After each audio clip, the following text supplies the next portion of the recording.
मैं स्वाति आपके अपने चैनल इंडियन माइथोलॉजिकल स्टोरीज में आप सभी का स्वागत करती हूँ। आज आपको माघ महात्म्य का 15वां और 16वां अध्याय सुनाने जा रही हूँ।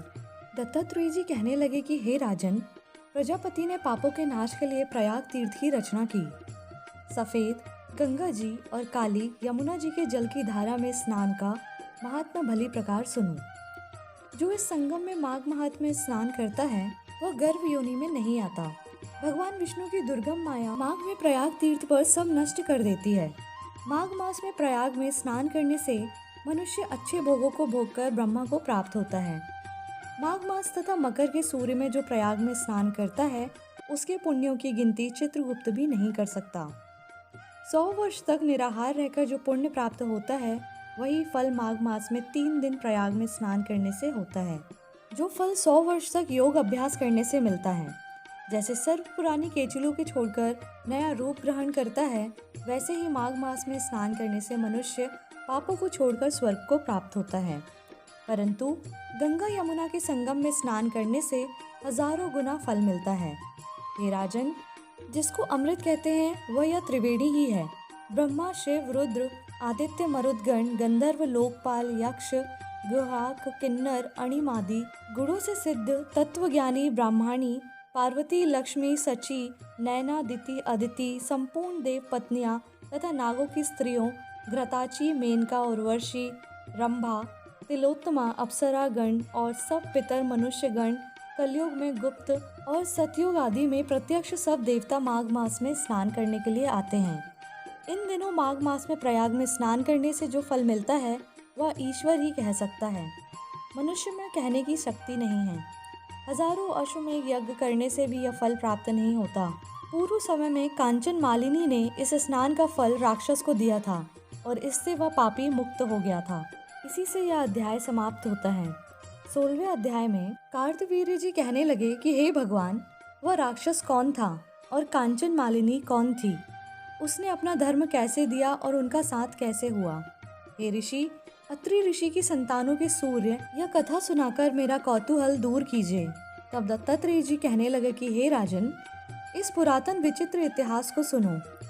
कांचन मालिनी नाम की एक सुंदर अप्सरा थी जो माघ मास में प्रयाग में स्नान करके कैलाश पर जा रही थी।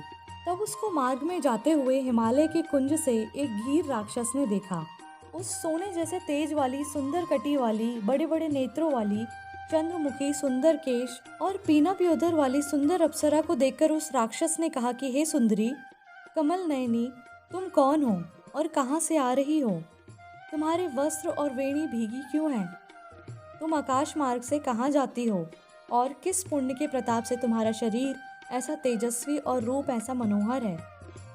तुम्हारे गीले वस्त्र से मेरे मस्तक पर गिरे हुए एक बूंद जल से मेरे क्रूर मन को एकदम शांति प्राप्त हो गई। इसका क्या कारण है? तुम बड़ी शीलवती प्रतीत होती हो, इसका कारण मुझसे कहिए। अप्सरा ने कहा कि हे राक्षस, सुनो, मैं काम रूपिणी अप्सरा हूँ। मैं प्रयाग में संगम में स्नान करके आ रही हूँ। इसी से मेरे वस्त्र भीगे हैं और कैलाश पर जा रही हूँ जहाँ पर श्री शिव निवास करते हैं।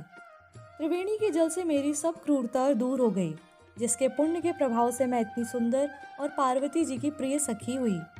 जो आश्चर्य देने वाला उदाहरण मुझसे ब्रह्मा जी ने कहा था सो सुनो। मैं कलिंग देश के राजा की वैश्या थी। रूप, लावण्य और सुंदरता में अपूर्व थी। मेरी सुंदरता पर सारा नगर मोहित था और मैंने अनेकों प्रकार के भोग भोगे। अनेक प्रकार के वस्त्र और आभूषणों की घर में कोई कमी नहीं थी। कई कामी पुरुष आपस में स्पर्धा से ही मृत्यु को प्राप्त हो गए।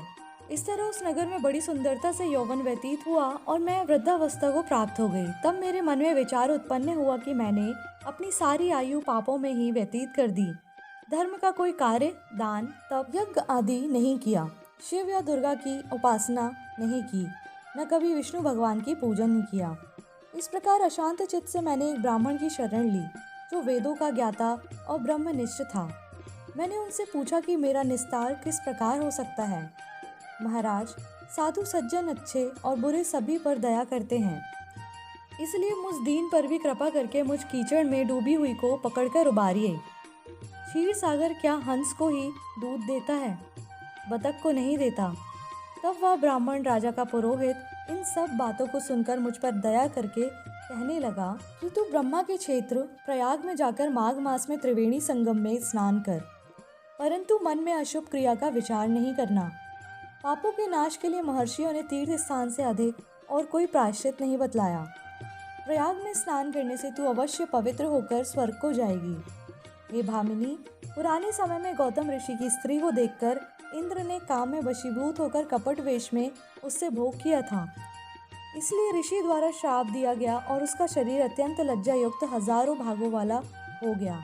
तब इंद्र नीचा मुंह करके अपने पाप कर्म की बुराई करने लगा। मेरू पर्वत के शिखर पर स्वच्छ जल वाले सरोवर पर एक स्वर्ण कमल से भरे हुए कोटर में घुस गया और अपने पाप को धिक्कारता हुआ कामदेव की बुराई करने लगा कि यह सब पापों का मूल है। इसके ही वशीभूत होकर मनुष्य नरक में जाते हैं और अपने धर्म, कीर्ति, यश और धैर्य का नाश करते हैं। इंद्र ऐसा सोच रहा था, सो इंद्र के बिना सारा देवलोक शोभाहीन हो गया। तब देवता, गंधर्व, किन्नर, लोकपाल इंद्राणी के सहित बृहस्पति जी से जाकर पूछने लगे कि महाराज, इंद्र के ना रहने से स्वर्ग ऐसा शोभाहीन हो गया है जैसे सतपुत्र के बिना श्रेष्ठ कुल। इसलिए स्वर्ग की शोभा के लिए कोई क्रिया सोचिए, इस विषय में देर नहीं लगनी चाहिए। तब बृहस्पति जी कहने लगे कि इंद्र ने बिना सोचे विचारे जो कर्म किया है उसका फल भोग रहा है, सो वह कहाँ है, मैं यह सब जानता हूँ।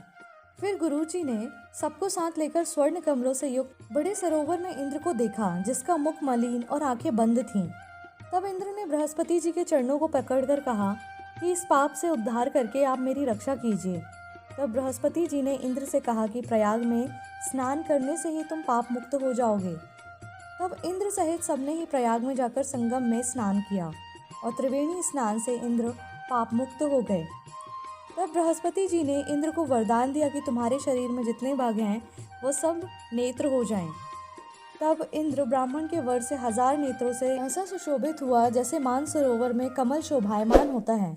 इसी से 17वां अध्याय समाप्त होता है। बोले श्री हरि विष्णु भगवान की जय।